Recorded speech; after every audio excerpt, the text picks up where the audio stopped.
What's going on, everybody? My name is Zach Hartley and welcome back to another weekly watch list video. In this one, I'm going to share with you my portfolio, how I feel about the market conditions, and then a couple of stocks at the top of my watch list going into the week ahead. Here we go. Okay, so here's what my portfolio looks like. These are all of my kind of open swing trades right now. I'm in Coursera and Udemy, which are kind of two online learning platforms. They're both kind of break even right now. Tesla, I'm up anywhere from like 17 to 20% depending on the day right now.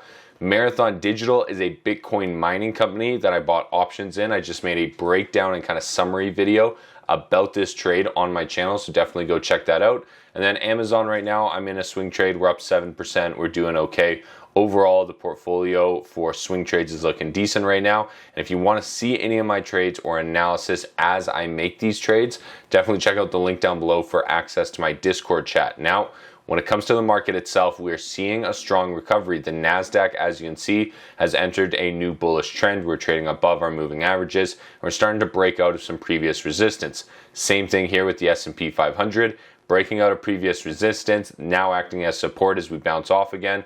We're trading above our moving averages and we are in a very clear new bullish trend.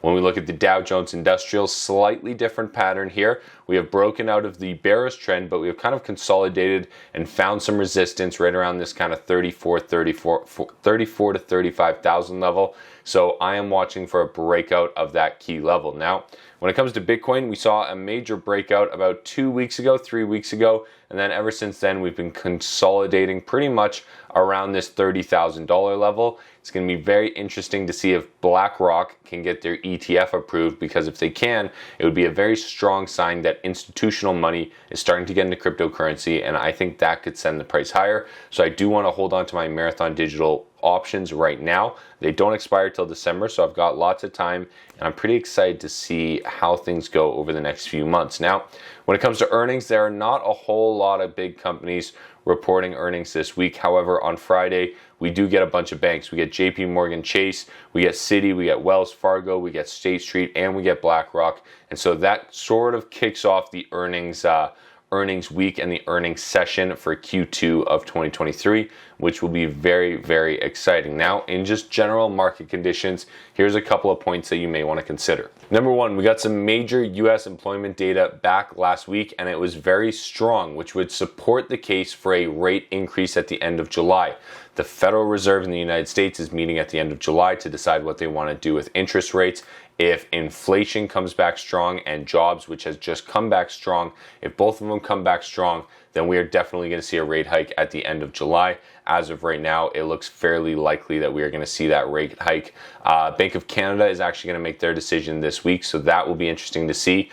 Earnings are also starting, like I mentioned, with the banks on Friday. BlackRock Bitcoin ETF is in the works right now, and US inflation data also comes out this week. So we got the jobs data last week, we got inflation data this week, and then we got the Fed making their decision at the end of the month. And as of right now, in Canada and the United States, mortgage rates are continuing to rise. So the interest that you're paying on a mortgage continues to go up as of right now. So these are a couple of different factors that you're going to want to consider as you make your investments. Now, a couple of investments or stocks that I'm particularly interested in and I am watching going into this week.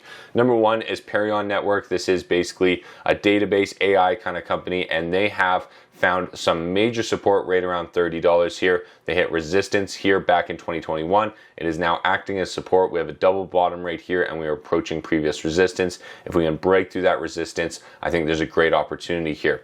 Next one is Wishpond Technologies. This is a company that I've followed and kind of documented a couple of times on my channel. I think they're significantly underrated right now. I think they have a great opportunity. They've got major support at 52 cents right here. And they've been consolidating for over a year. And so if we see a breakout to the upside, I think this stock has major room to run. Next one here is Cenovus Energy. As of right now, the price of West Texas Intermediate crude has been falling for a couple of months, but it's starting to basically even out, and we're starting to see a couple of small positive signs that the price could start to go up. And if that correlates perfectly with the stock chart of Cenovus Energy, then I think we are going to see a great breakout from Cenovus out of this bearish trend right here. We have major support that is holding the stock up, and if the price of crude starts to go higher, Cenovus is going to be one of the companies that will benefit most from it. Next company here that I want to talk about is Alibaba. Baba is a company that has been on my radar. I like the company. I think they're going to do well over the long term, but they have not done well over the recent short term, and so I am watching them closely.